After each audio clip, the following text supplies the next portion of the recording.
and Jane Baker, the husband and wife who together wrote for Doctor Who. Hello guys, welcome, or if you've already seen my channel before, welcome back. I am the Philadelphia Whovian, and for this video, yes, you saw in the title sequence, we're talking about the delightful married couple, husband and wife, who together wrote for Doctor Who in the 80s under, I believe, the 6th and 7th Doctor's era. Okay, and before I begin really getting into an analysis on this. Okay, guys, I'm gonna let those people who have not seen my channel before know right off the bat. Guys, I am one of those YouTubers who literally sits in front of the camera and talks. I literally lack all technological skill. I have no technological skill whatsoever.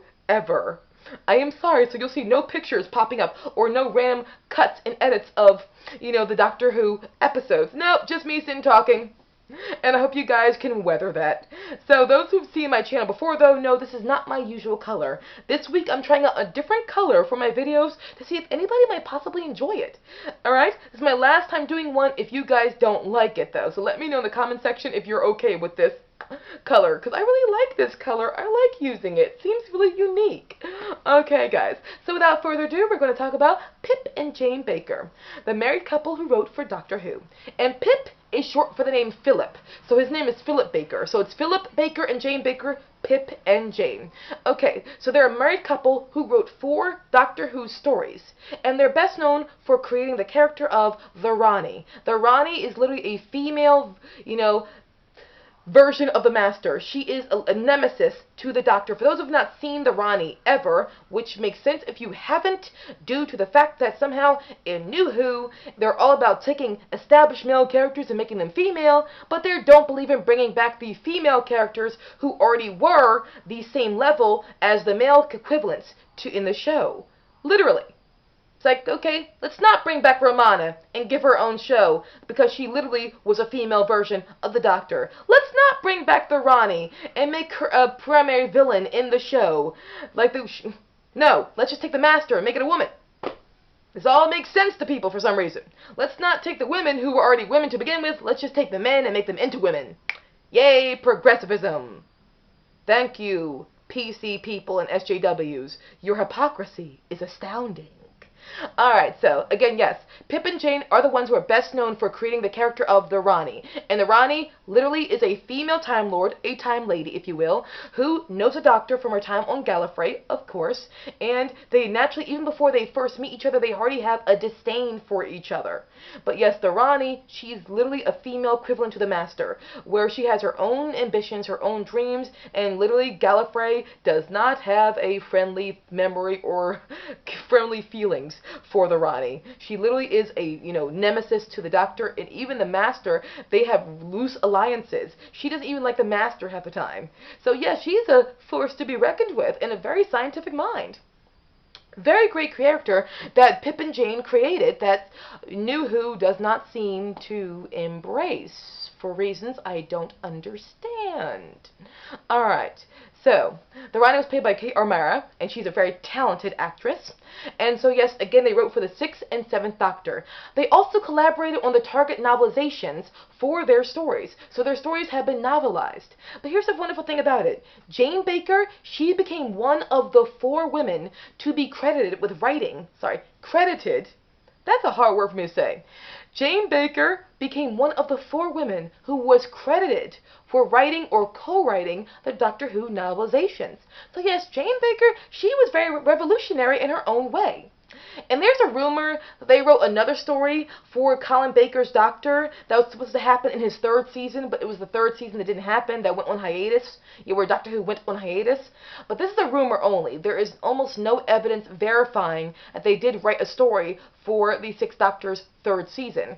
And the rumor was that this story was called Gallifrey.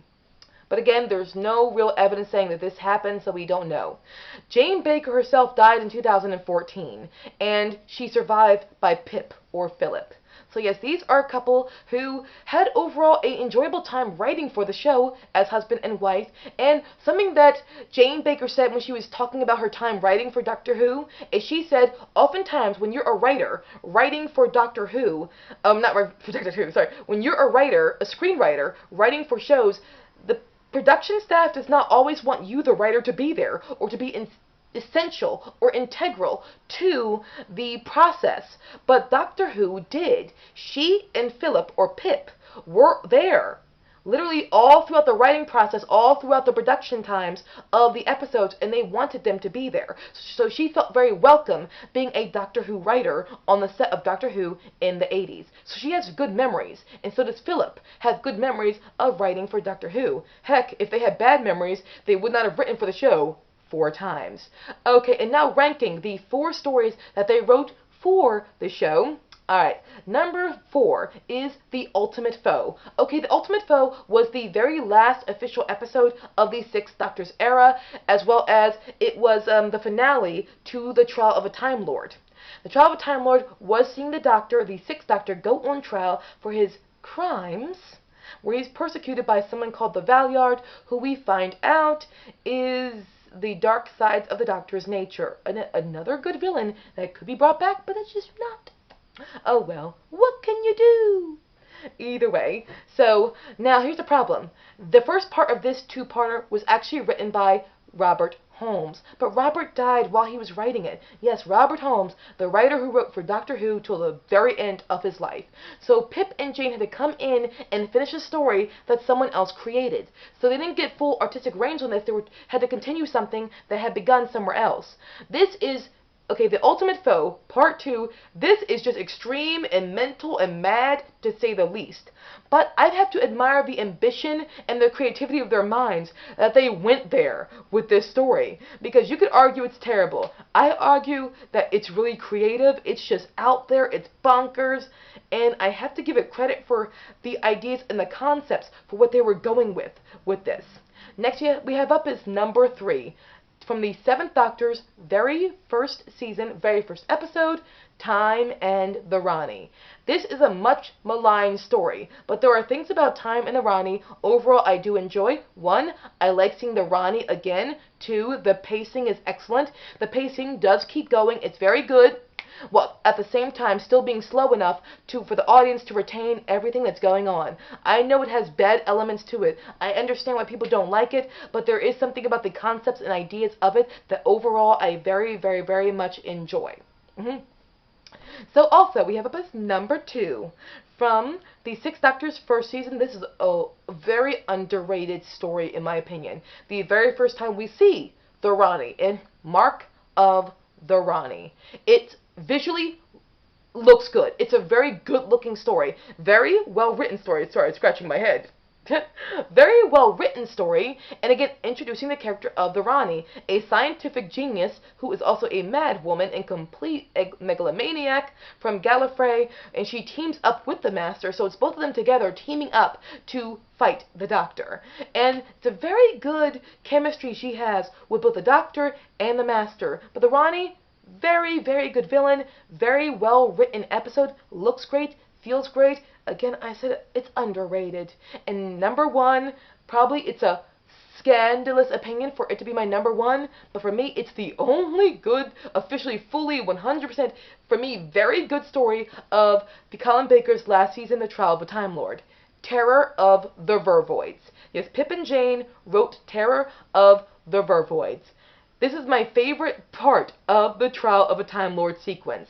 And for a long time, I forgot that Pip and Jane even wrote this story, but I thought it was a very good story overall, very enjoyable, and it's even shown in the Blu-ray of the Trial of a Time Lord season, how if you extract the courtyard elements of it, you can have an official story that stands on its own, independent of the Trial of a Time Lord sequences.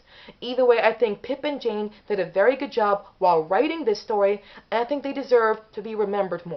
Pip and Jane, you both had talent as writers for the show. You contributed a great deal to the show. Whether some people think 4 episodes is too little or too much, I think for you guys, what you did contribute was well enough to be very respected. And to be a married couple who writes together, that shows an incredible bond. To be able to write with each other and work with each other in that regard. So, yes, I think your contribution to Doctor Who was not only very, very, very good, but I think it deserves more recognition. So this is my video on Pip and Jane Baker, the married couple who wrote for Doctor Who. Guys, thank you so much for watching. Whatever you feel, please let me know in the comment section. I'm anxious to know what you guys feel about Pip and Jane. Either way, guys, thank you so much for watching. And once more, it was nice talking to you. Guys, see you later. Bye, guys.